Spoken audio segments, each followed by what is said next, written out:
intercambio de nutrientes, ¿qué más? Intercambio de información. Controlar un equilibrio, mantener un equilibrio. Mantener un equilibrio, intercambio de sustancias, de nutrientes, ¿no? Protección de la célula también,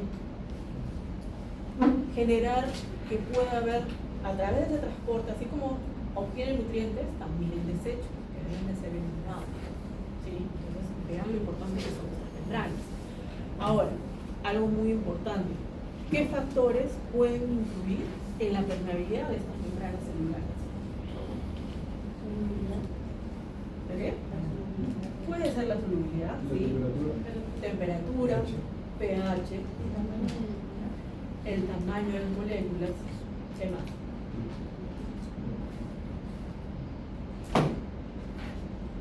Las cargas, ¿no? Acuérdense que estas membranas, que hemos dicho que van a permitir el paso de diferentes sustancias, son selectivas, son semipermeables. ¿Qué quiere decir que sea selectivo? Ciertas sustancias Correcto. Solamente aquellas que cumplan ciertos requisitos van a poder atravesar la membrana, sea entrar o salir. Entonces, esos factores principales vendrían a ser el tamaño de la molécula, peso molecular, las cargas y la concentración que tenga. Lógicamente la temperatura, el pH sí, por supuesto van a afectar, pero principalmente son estos tres: la gradiente de concentración, las cargas que presente y el tamaño de las moléculas. ¿Sí? No se olviden, porque esos tres puntos van a determinar que una sustancia pase de un lado o del otro lado de la membrana. Ahora, el resultado del aprendizaje es que ustedes van a comprender los mecanismos involucrados en el mantenimiento del medio interno y las características de permeabilidad de las membranas celulares. ¿Para qué? Para que se pueda generar el potencial de membrana. Todas las membranas tienen un potencial de membrana. Entonces, la clase de hoy va a tratar sobre todo esto que ustedes tienen que comprender. Tenemos el contenido de la sesión, hasta donde lleguemos, y comenzamos con un término que es totalmente fisiológico, y es el de la homeostasis. ¿Alguien sabe lo que es la homeostasis?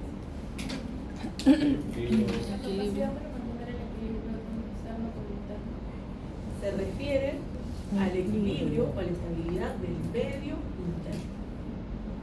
Medio interno. Cuando hablamos de homeostasis hablamos de equilibrio, estabilidad del medio interno. Solo tiene que ser no tengo control, no tiene la universidad, hay que pedir, pero en el receso podemos pedir, ¿no? Que nos bajen un poco la intensidad del aire. Ahora, mientras se mantenga un estado de homeostasis, vamos a ver que el animal se va a mantener en un estado de salud óptimo. Son las condiciones óptimas de salud. Cuando hay un desequilibrio, donde puede haber el aumento de una función, es decir, una hiperfunción, o la disminución de una función, lógicamente ya está rompiendo ese equilibrio. Entonces comenzamos a ver lo que vendría a ser la enfermedad o patología. Entonces, mientras se mantenga ese equilibrio del medio interno, hablamos de homeostasis, hablamos de salud. Y nosotros vamos a ver que cuando ocurre un desequilibrio, el organismo fisiológicamente, mediante diversos mecanismos, va a permitir, va a lograr que se revierta esa situación. Que es lo que vamos a ver ya desde el día de hoy, vamos a ver muchos mecanismos fisiológicos de compensación. Ahora, lógicamente, si estamos ya hablando de algo que se hace crónico, lógicamente los mecanismos fisiológicos al principio sí tratan de corregir, pero llega un momento en que ya se ven superados. Entonces, en este caso ya les toca a ustedes como futuros médicos veterinarios intervenir, ¿no? Mediante el uso de fármacos, cambio de alimentación, qué sé yo, ¿no? Para que el animal pueda recuperarse. Entonces, eso para que lo tengan en cuenta.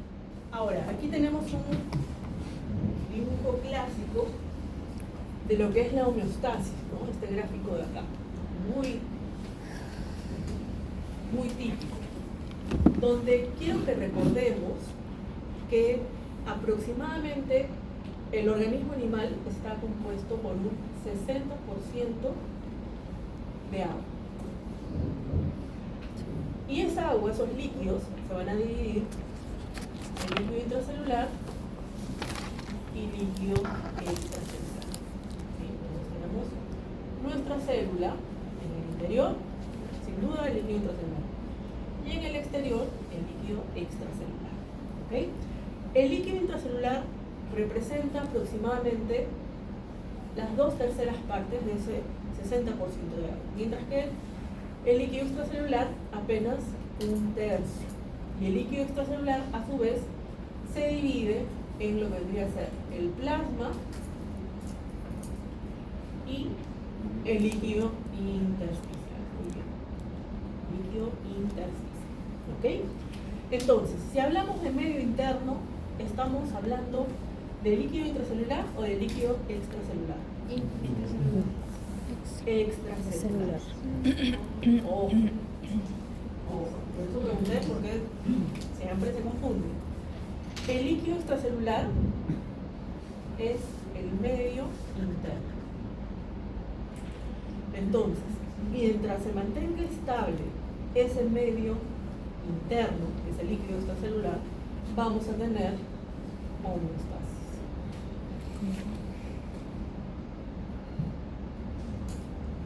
¿Sí? En condiciones óptimas. ¿Por qué? Porque ese medio interno, que es el líquido extracelular, es el que va a permitir que los nutrientes puedan ingresar hacia la célula. ¿Sí? Ingresan hacia la célula para que obtenga un beneficio, ¿no? A través de esos iones, de esas moléculas que van a ingresar, y que puedan realizar el trabajo correspondiente. Entonces dependen mucho de ese líquido extracelular, que está determinado por algunos iones, principalmente el sodio y el cloro, el cloruro de sodio. Podemos encontrar aminoácidos, podemos encontrar glucosa, ¿no? Podemos encontrar fosfatos, podemos encontrar bicarbonato, podemos encontrar calcio, pero los que se encuentran mayoritariamente son el sodio y el cloro. Entonces son determinantes para que ese medio interno, que es el líquido extracelular, ¿sí?, sea el que mantenga esa homeostasis. Por eso, ¿a quién alguna vez no ha tenido una descompensación? Lo han llevado, no sé, al tópico, al hospital, a la clínica, y le han colocado suero fisiológico. El suero fisiológico es una solución salina, es una solución de cloruro de sodio, es una solución isosmótica, que lo que hace es reponer estas pérdidas, ¿no? A lo mejor, no sé, tuvo vómitos, tuvo diarrea, entonces le colocan suero fisiológico. ¿Para qué? Para compensar esas pérdidas.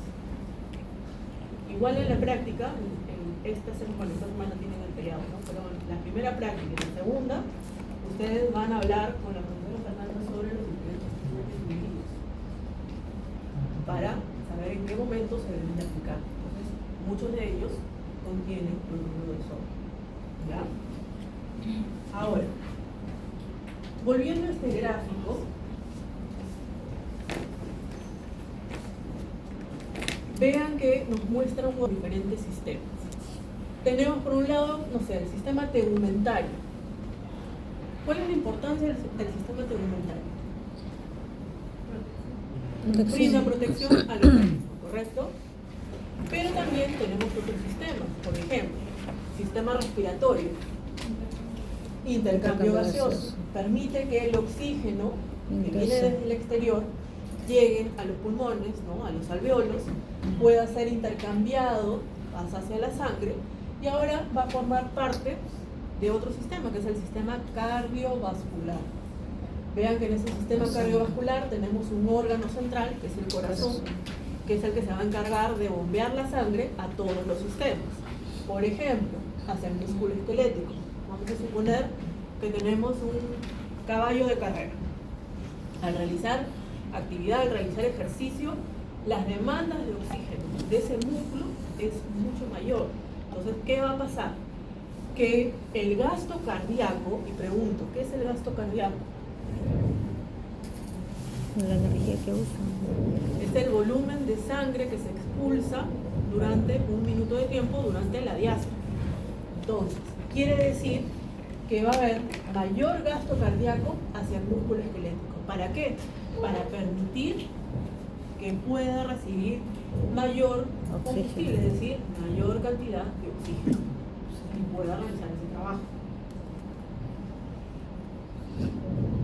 Ese gasto cardíaco, y lo vamos a ver cuando veamos cardio, aumenta muchísimo, porque de 18 o 20% puede pasar fácilmente en un caballo carrera hasta 80% del gasto cardíaco. Es decir, que la mayor parte de sangre va a ser dirigida hacia el músculo, porque lo necesitan en el momento. ¿Sí? O si tenemos un animal que está escapando de un cazador, de otro animal cazador. Para poder escapar necesita correr, necesita mayor aporte de sangre hacia el músculo. Ahora, tenemos otro sistema, que es el sistema digestivo, el cual el animal ingiere el alimento. Sabemos que va a ser muy variado esa alimentación porque tenemos herbívoros, tenemos insectívoros, carnívoros. Ese alimento va a pasar por diversos procesos dentro del sistema digestivo. Masticación, dilución, a nivel del estómago va a haber una digestión, va a pasar hacia el intestino delgado, donde va a seguir habiendo digestión por parte de las glándulas anexas, ¿no? De enzimas pancreáticas, parte de la bilis. ¿Para qué? Para obtener productos más sencillos y de que de esa manera puedan ser absorbidos a nivel intestinal, puedan ser aprovechados. Lo que no es absorbido finalmente va a ser eliminado por medio de las heces. ¿Sí? Va a haber una formación de heces en ya la parte final del tracto digestivo y se elimina. Por ejemplo, aquí tenemos otro sistema que nos muestran como sistema excretor, que es el sistema renal, del cual nosotros sabemos que es el que va a permitir que se pueda formar la orina. ¿Sí? Entonces, aquí lo que vamos a ver es que la sangre va a pasar hacia lo que sería la nefrona, va a pasar por un proceso de filtración, reabsorción y secreción para finalmente tener una orina formada y se elimina. Ahora, aquellos productos que se encuentran dentro de la orina y que todavía son necesarios para el organismo van a ser reabsorbidos. El organismo va a tratar de aprovecharlo al máximo y lo que no, se elimina. Luego tenemos el sistema reproductor, en el cual lo que se busca es obtener un producto. Ustedes tienen un curso de repro donde van a ver con gran detalle todo lo que ocurre con esa diferenciación de machos y hembras, donde en el caso de aquellos que se dediquen a producción de animales, lo que buscan es que haya un producto. Entonces van a aprender en qué momento debe ocurrir el apareamiento, se puede sincronizar el celo de varias hembras, si se puede, para obtener mayor cantidad de número de servicios del macho, etc. Entonces, lo que busca es obtener un producto, un beneficio. ¿Sí? A ver, ¿qué más? Ahora, en la parte central tenemos dos sistemas, el sistema nervioso y el sistema endocrino.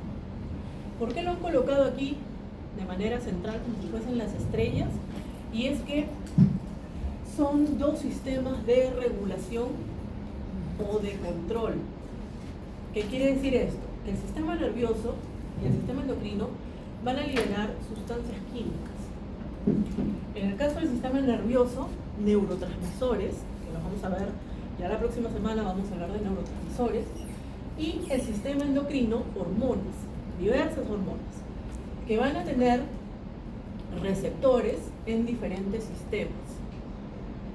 Por ejemplo, el sistema nervioso va a regular la fisiología cardíaca, respiratoria, digestiva, parte de renal. Entonces, ejerce regulación. El sistema endocrino también por medio de hormonas. Vamos a ver un montón de hormonas con diferentes mecanismos que son necesarias, ¿no? Muchas influyen en el sistema digestivo, otras pueden afectar a nivel circulatorio, regulando la presión arterial, por poner un ejemplo, ¿sí? Entonces, cuando todos estos sistemas funcionan de manera adecuada, el medio interno, si ustedes se fijan, que es lo que está rodeando a las células, vamos a mantener a esa homeostasis. ¿Sí? Entonces, hasta el final, todo nuestro curso de fisiología trata de que se mantenga la homeostasis. Y cuando se altere esa homeostasis, fisiológicamente, el organismo va a tratar de corregir. ¿Sí? Entonces, no se olviden de eso, porque eso hasta el final del ciclo. Pero esto ya lo expliqué, ¿no? Porcentajes de intracelular, extracelular, ya eso está ahí, si quieren dar una respuesta, pero ya lo hemos visto. Ahora, una pregunta obvia: ¿por qué los animales necesitan mantener la homeostasis? ¿Por qué? ¿Verdad? ¿Por qué? Sin miedo, acuérdense que es aquí, si nos equivocamos, nos podemos equivocar. Ya en el examen no. Entonces no tengan miedo de responder, si a lo mejor se equivocaron, pues acá lo corregimos, ¿no? Para mantener la salud correcta. Es una respuesta obvia, ¿no? Y es de lo que hemos estado hablando. Esa homeostasis significa equilibrio del medio interno que hace que el animal se mantenga en un estado de salud. Ahora, las células que sabemos que van a formar tejidos, órganos, sistemas, van a trabajar menor si es que ciertos factores funcionan de manera adecuada. ¿Como cuáles? La temperatura, el balance hídrico, la presión sanguínea, niveles de pH, niveles de glucosa o los niveles de oxígeno y de CO2, que son tan importantes, ¿sí? Y para esto van a responder a dos mecanismos de regulación, los famosos feedbacks, ¿sí? El feedback negativo o retroalimentación negativa y el feedback positivo o retroalimentación positiva. ¿Cuál es la diferencia entre uno y otro? ¿Quién me dice? Ambos regulan.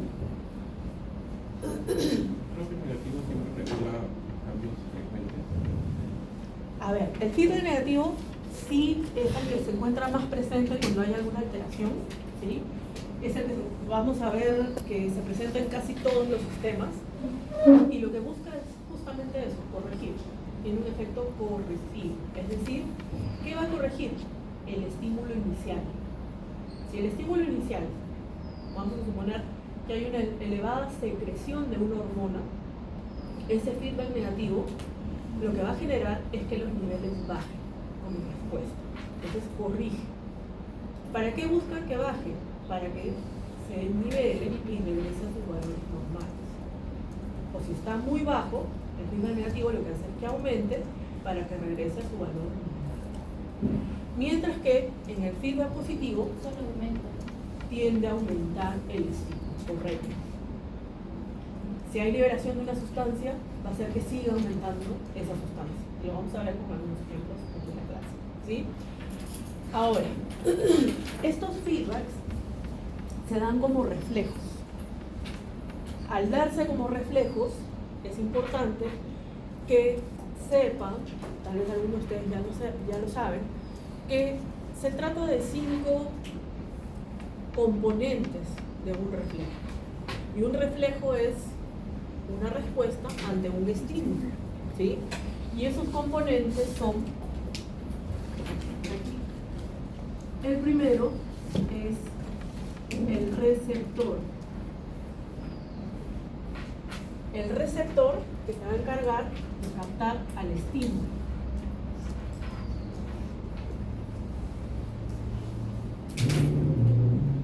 ¿Ok? Entonces tenemos un estímulo captado por un receptor. Esa captación del estímulo ahora va a pasar a un segundo componente, que es la vía aferente. Vía aferente, que también se conoce como vía sensitiva o vía sensorial. En cualquiera de los 3 nombres lo vamos a estar nombrando en nuestra clase, o lo van a encontrar con diferentes nombres, también esos 3 nombres en los libros. ¿Ok? Vía aferente, que es la que se va a encargar de llevar esa señal dada por el estímulo. ¿Sí? Lleva la señal. ¿Hacia dónde? Hacia el tercer componente.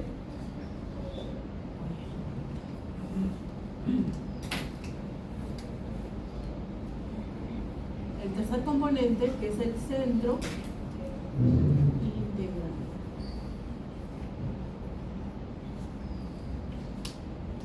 Centro integrador, que como nos dice, integra. Entonces lo que hace es procesar la señal que ha sido llevada. ¿Sí? Aquí se da el procesamiento. ¿Ok? Procesamiento de esa señal que ha sido llevada por esas vías aferentes. Una vez que se procesó toda esa información, ahora va a pasar al siguiente componente, que es la vía eferente. Ojo, no confundir con la aferente, es eferente. Esa vía eferente, que también se denomina vía motora, es el que va a llevar la respuesta.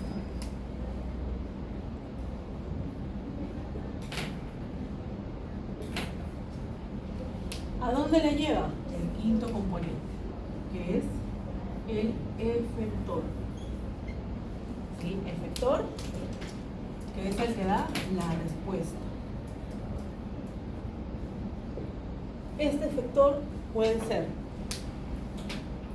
un músculo esquelético, liso, cardíaco, una glándula, ¿sí? Un órgano, es el que va a dar la respuesta. ¿Por qué? Porque tenemos muchos reflejos en el organismo que pueden ser viscerales, ¿no? Pueden ser autónomos, pueden ser somáticos, que vamos a ir viendo durante todo el ciclo. Entonces, estos 5 componentes no se olviden de ellos. Y ojo, tienen que ser en orden, porque a veces se les pide que expliquen un reflejo y empiezan con el centro integrador, pasan al efector, a la vía aferente, luego al eferente y terminan al receptor. Entonces, ya cuando uno de estos componentes no está en su lugar, ya perdió toda respuesta, obviamente. ¿Sí? Entonces, tengan en cuenta. Vamos a tener esto como base para entender los diferentes reflejos que vamos a ver a lo largo del curso.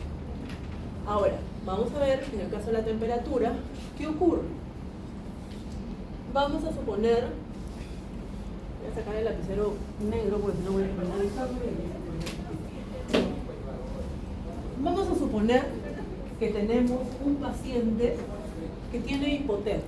Vamos a suponer que tenemos un perrito, ¿no? Un perro con hipotermia. ¿De cuánto es la temperatura normal en un perro? 38 a 39, ¿sí? 39 grados centígrados, siempre con nombre y apellido.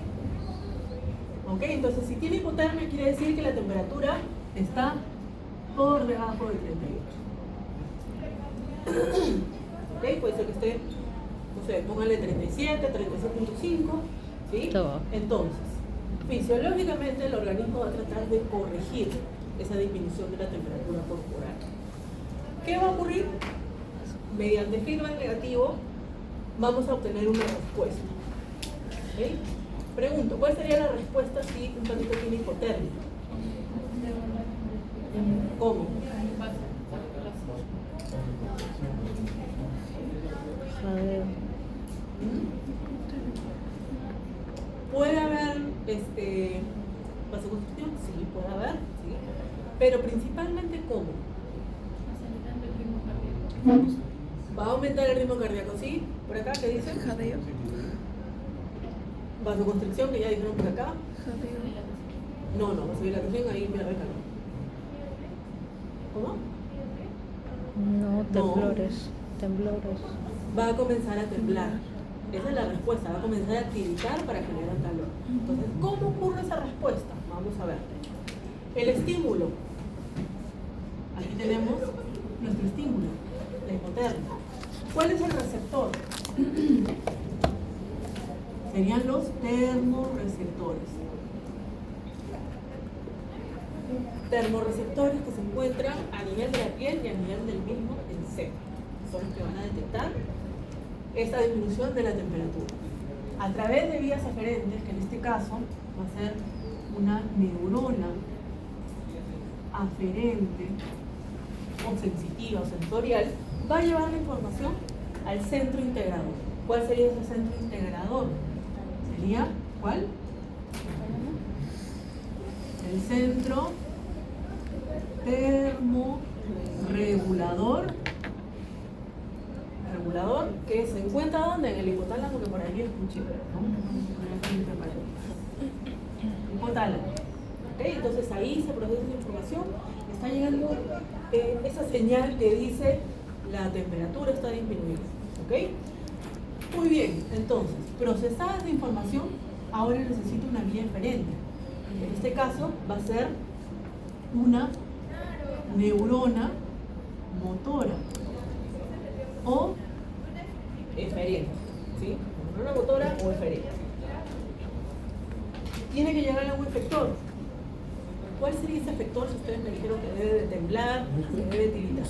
Músculo esquelético. Llegan los músculos para dar la respuesta, que es tiritar. Genera calor.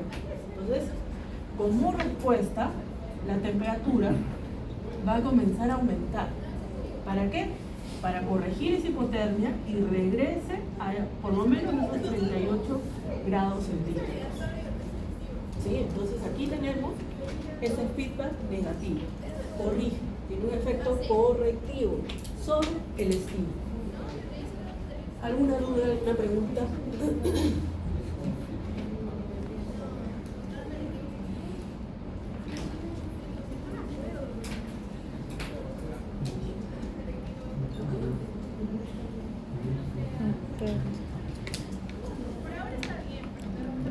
¿Queda claro entonces?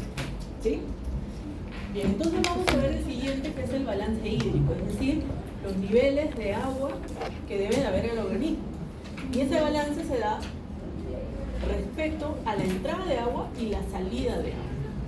¿Sí? Tiene que haber un balance. Las funciones fisiológicas hacen que se pierda agua por medio de la orina, por medio de la piel, por medio de la respiración, pero hay ganancia ¿cómo? Con el agua de bebida, con el alimento. ¿Ya? Ahora, ¿cómo se va a dar la respuesta si, por ejemplo, tenemos un paciente deshidratado? Voy a pasar a este lado, ¿ya? El efector dice músculo y el costado que dice Tiritar. Tiritar. Sí. Tiritar o temblar. La presión del músculo. Cualquiera de los dos. Vamos a ver otro caso para entender este feedback negativo. Y como les dije, la mayoría de feedbacks son negativos. También hay positivos, sí, muy bien, y vamos a ver ejemplos, pero la mayoría son negativos. A ver. Vamos a suponer que tenemos aquí un paciente, un perro deshidratado. Quiere decir que sus niveles de agua están disminuidos. ¿Ok? Ahora, hay algo importante que ustedes tienen que saber y que tienen que recordar. Y es algo que está relacionado con la osmolaridad. Pregunto, ¿qué es la osmolaridad? Sí, intercambio de líquido. ¿Qué es la osmolaridad?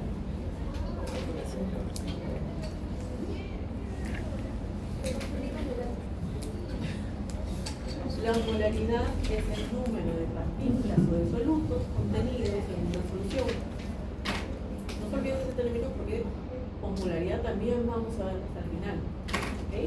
Y la osmolaridad de la sangre, la osmolaridad del organismo de los animales es aproximadamente de 300 miliosmoles. Ahora, hay un rango, porque siempre cuando hablamos de biología, fisiología, temas médicos, temas de salud, Siempre hay rangos, siempre nos manejamos con rangos. Entonces no va a ser raro que ustedes se encuentren que a lo mejor en un libro dice que es de 281, otros dicen 295, otros de 300, otros de 302. Entonces el rango va de 275 hasta 302 triosmoles. ¿Okay? Nosotros aquí en fisiología, con la profesora Fernanda, con el profe Boris y la profesora Madeleine, decidimos redondear los 300 para que no haya mucha confusión. ¿Sí? Entonces, si se les pregunta, ¿de cuánto es la osmolaridad de la sangre? 300. 300. ¿Ok? Entonces, si está este paciente deshidratado, lo cual significa que sus niveles de agua están disminuidos, ¿cómo estaría la osmolaridad? ¿Disminuida o aumentada? Aumentada. ¿Por qué? Porque lo que no tenemos es líquido, pero tenemos que hay un aumento de solubles. Entonces la osmolaridad está aumentada, por lo tanto quiere decir que es mayor a 300 miliosmoles. Puede ser, no sé, 350, 400, 500, 600, etcétera, bla, bla.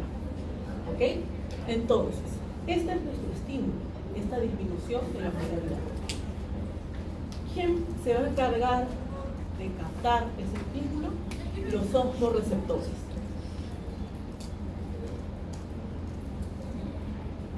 Que se encuentran a nivel del hipotálamo. ¿Sí? Son los que se van a encargar de captar esa osmolaridad aumentada. ¿Sí? Entonces, una vez que los osmorreceptores captaron ese aumento de osmolaridad, a través de vías aferentes va a llegar a unas células que son las células magnocelulares o magno, que a veces las conocen solo como magno o como magnocelulares, que también se encuentran a nivel del hipotálamo. ¿Sí? Hipotálamo. Una vez que esa información llega a estas células magnocelulares, que va a ser el centro que va a integrar esa información, va a comenzar el hipotálamo a sintetizar una hormona que es la ADH, la hormona antidiurética. ¿Sí? Antidiurética o vasopresina. Esta hormona antidiurética no se libera directamente en la sangre, sino que va a pasar desde el hipotálamo hacia la hipófisis posterior.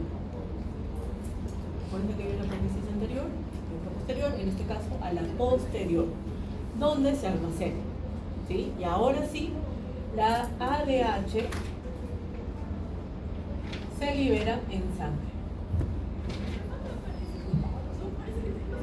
Por vía sanguínea, va a viajar por el torrente sanguíneo hasta donde se encuentran sus receptores.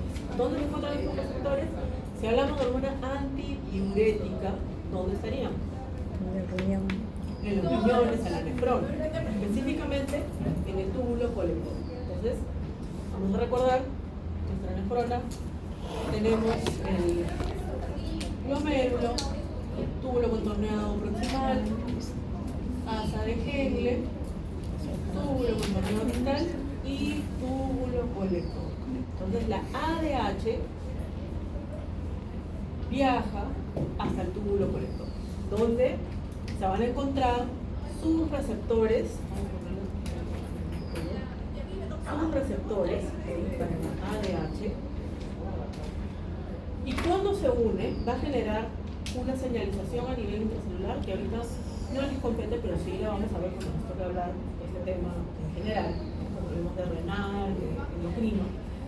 Esa señalización va a hacer que unas proteínas craneal gigantes, muy grandes, muy grandes, comiencen a externalizarse, es decir, se van a externalizar, van a ir hacia las membranas, y estas se conocen como aquaporinas. Lo cual significa que la orina, que ya está formada aquí en el túbulo colector y que tiene gran cantidad de agua, ahora va a comenzar a pasar a través de esas acuaporinos, va a ser retenida, va a ser reabsorbida. ¿Con qué finalidad? De que el agua que está pasando aquí al intersticio, hacia la sangre, hacia el plasma también, lo que va a hacer es corregir este aumento de osmolaridad. Acuérdense que lo que tenemos aquí es mayor cantidad de soluble. Entonces el agua va a tratar de ir equiparando hasta que regrese, ¿no?, como respuesta otra vez a los 300 miliosmoles. ¿Sí? ¿Alguna duda? ¿Alguien se perdió en algún punto? ¿La vía diferente llega a ser la hipótesis anterior? La vía eferente vendría a ser el paso de la antidiurética a través de la sangre. Sí, mientras va viajando, lo hace por la sangre. Esa es la vía diferente. Esa es la vía diferente. Y el efector sería el túbulo En este colector. caso sería el túbulo colector, ¿no?, que está haciendo que se retenga el agua. Sí, por ahí alguna pregunta. Me quedé Sí, de los elementos. Ya, entonces, sabemos que la antidiurética llega al túbulo colector. Se une a su receptor y cuando se une a su receptor hace que las acuaporinas comiencen a externalizarse, es decir, que vayan hacia la membrana. Se abren esas proteínas canal muy grandes y el agua comienza a ingresar, a retenerse, a reabsorberse, con la finalidad de corregir esa osmolaridad que está aumentando. Sí. En este ejemplo, el centro integrador de procesamiento, ¿cuál sería o cómo sería? En este caso serían las células magnocelulares. Y las vías aferentes. Hay una red neuronal que va dentro del hipotálamo que va a hacer que pase desde los receptores hacia las células magno. ¿Ya? Muy bien, ¿alguna otra duda, alguna otra pregunta? El centro integrador sí es hormona antidiurética, ¿no? No, el centro integrador son las células magnocelulares del hipotálamo que van a producir a la DEA. En el ejemplo, Y entonces la vía diferente, ¿cuál sería? Como les dije, hay una vía aferente entre los osmorreceptores y las células magno dentro del hipotálamo. Una red nerviosa. Sí, por aquí. ya lo respondí. A ver. Seguimos. ¿Continuamos? ¿Sí? Ahora, ahí hablas de presión sanguínea. Les voy a hablar al final de la presión sanguínea porque tenemos una diapositiva donde les muestra ese feedback negativo para corregir la presión. ¿Sí? Ahora, los niveles de pH en la sangre son muy importantes, definitivamente sí. ¿De cuánto es el pH normal en los mamíferos?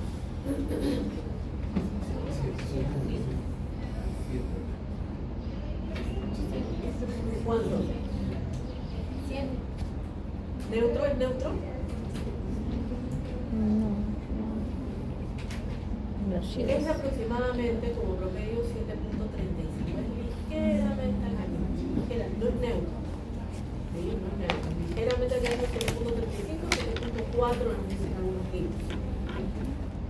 El pH sí debe de mantenerse dentro de ese rango, porque ustedes saben que si aumenta mucho va a generar un estado más básico, más alcalino, y si disminuye va a ser más ácido, ¿no? Entonces, esto genera que hay una disfunción de las células y en muchos sistemas. Entonces,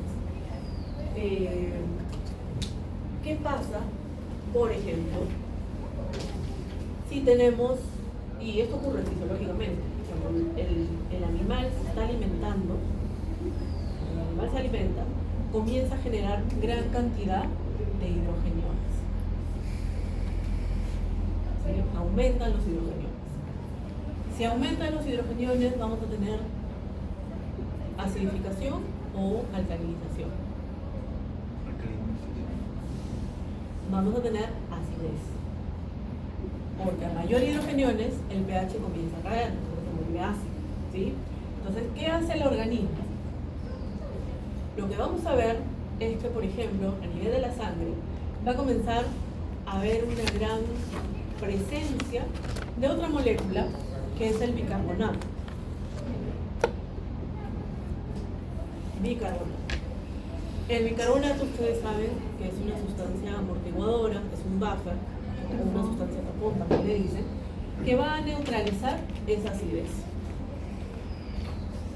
Cuando neutraliza, cuando se une a ese hidrogenión, va a formar ácido carbónico.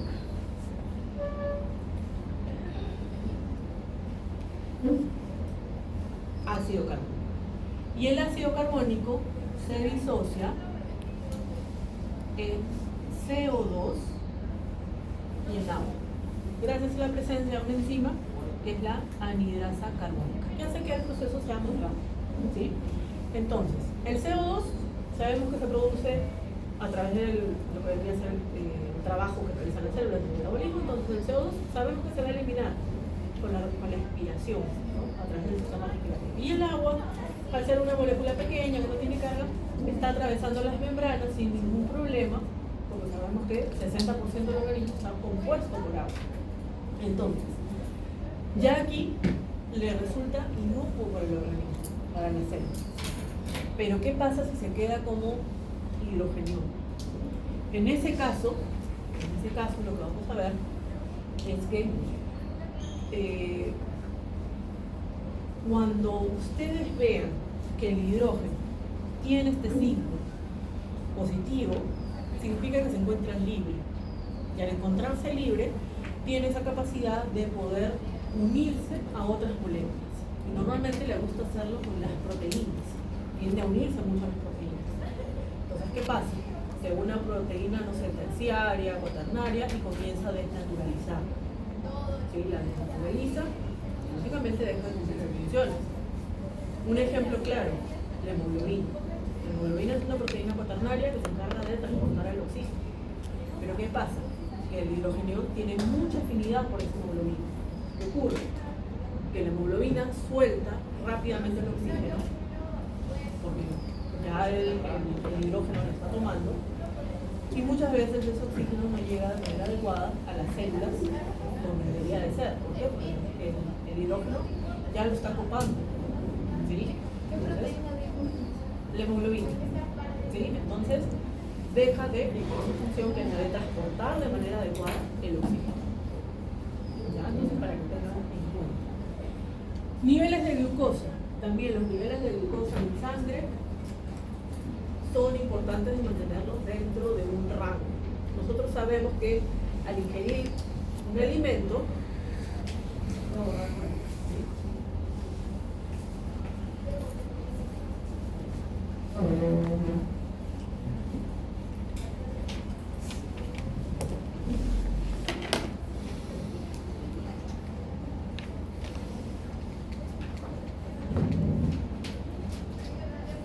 al ingerir el alimento, normalmente los niveles de glucosa tienden a aumentar en la sangre. ¿Sí? Aumenta la glucosa en sangre. Sabemos que la glucosa es una fuente de energía muy importante, sobre todo para los monocapitales. Ahora, ¿qué ocurre para que los niveles de glucosa regresen a lo que debe de ser? Hay una hormona que comienza a liberarse, que es la insulina.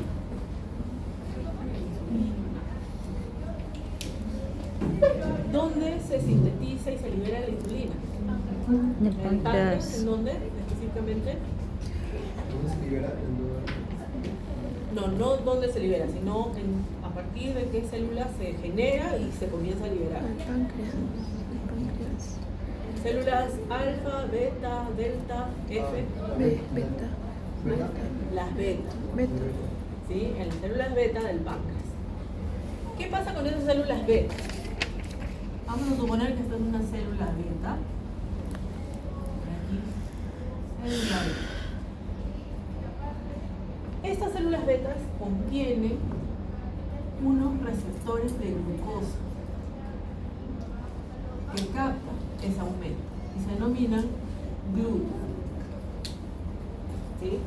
Estas GLUT van a desencadenar, una vez que la glucosa ingresa, le permite ingresar, estas GLUT hacen de que se libere la insulina. No se preocupen que cuando veamos endocrino vamos a ver todo lo que ocurre para que se libere, ¿sí? Entonces, hace que se libere la insulina por presencia de la glucosa. Ese es la principal, digamos, el principal estímulo para la liberación de la insulina. Hay otros, sí, los vamos a ver en su momento. Entonces, la insulina que viaja por sangre va a llegar a algunas células, como los músculos esqueléticos o los adipocitos, ¿sí? Que, como habrán escuchado 1000 veces, nos dicen que la insulina es la llave para la entrada de la glucosa en la célula, ¿no? En este caso, músculo y adipocitos. Entonces, al unirse a sus receptores en estas células, hace que la glucosa ingrese. Por lo tanto, ahora la glucosa en sangre comienza a disminuir. ¿Por qué? Porque ya ingresó en los músculos y los adipocitos. Entonces, los niveles comienzan a bajar hasta nivelarse, ¿sí? Están dentro de su rango. ¿Cuál es el problema aquí? De que no se mantenga dentro del rango. Y es que sabemos que si se mantiene constante esa glucosa elevada en sangre, podemos diagnosticar a un paciente con diabetes mellitus. Correcto. Ahora dirán, pero ¿qué tiene que tenga tanta glucosa? Hace un rato nosotros hemos hablado que la glucosa tiene un peso molecular elevado. ¿Sí? Es una molécula grande. ¿Hablé con ustedes o con el grupo de la mañana? No. Fue con el grupo de la mañana. No se preocupen que lo vamos a hablar nosotros también. Sí, por eso estoy... Okay. Dije, no les hablé. Entonces, la glucosa es una molécula grande de elevado peso molecular. ¿Sí? Eso recuerden. Entonces, ¿qué pasa? Que al ser grande comienza a acumularse y obviamente va a generar un aumento de esos grupos. Entonces, en los vasos sanguíneos se ha visto, hay muchos estudios sobre ello, de que la glucosa comienza, por ese gran tamaño que tiene en gran cantidad, comienza a lesionar las paredes de los vasos sanguíneos. Ustedes saben que cuando un vaso sanguíneo se lesiona, rápidamente se repara mediante la formación de un coágulo, ¿sí? Pero ¿qué ocurre? Que al estar lesionando, lógicamente va a botar estas sustancias químicas que permiten que se pueda formar el coágulo. Entonces es por eso que vemos, no lo vemos tanto esto en animales, pero sí se ve en los seres humanos, es que a veces vemos que se cortan, un paciente con diabetes mellitus se corta, o no sé, se cortó mal las uñas del pie, qué sé yo, no cicatriza bien, sigue sangrando porque no puede coagular. Hasta que llega un momento en que puede gangrenarse y finalmente hay que amputar esos dedos, o ese pie, o esa pierna. ¿Sí? Eso se debe a que la glucosa, al tener gran tamaño, lesiona. Entonces ahí está el problema. ¿Sí? Niveles de oxígeno y de CO2. Esto lo vamos a ver muy bien en respiratorio, en donde sabemos que se necesita generar ese intercambio gaseoso. Necesitamos que el oxígeno pueda ser transportado por medio de la sangre, la circulación sistémica, hacia los diferentes sistemas, diferentes células. ¿Por qué? Porque el oxígeno es un combustible, sirve para que la célula pueda realizar trabajo. Una vez que realizó trabajo, una vez que realiza el metabolismo, genera CO2. CO2 que tiene que ser eliminado. Y vamos a ver diferentes reflejos que van a estar relacionados con los niveles de oxígeno y CO2, porque vamos a suponer que tenemos un paciente con niveles bajos de oxígeno y que sus niveles de CO2 están aumentados. Ahí ya tenemos un desbalance. Entonces lo que vamos a ver es que comienzan a activarse quimiorreceptores, que lo que buscan es que los niveles de CO2 sean eliminados y haya mayor captación de oxígeno. ¿Sí? Entonces, ¿qué va a generar como respuesta? Que tengamos un paciente que comienza a hiperventilar. Aumenta su frecuencia respiratoria. ¿Sí? Entra en hiperventilación para poder captar mayor cantidad de oxígeno. Y de la misma manera, eliminar el CO2. ¿Ya? Eso lo vamos a ver en respiratorio. Muy bien. Esto es lo que les estaba comentando. La diferencia, ¿no?, entre el feedback negativo y positivo. En el negativo, vean, tenemos nuestros componentes, pero siempre busca corregir el estilo. A diferencia del positivo, en donde tenemos con sus componentes que siempre busca aumentar ese estímulo. Siempre lo va a aumentar y vamos a ver un ejemplo. ¿O quieren un receso?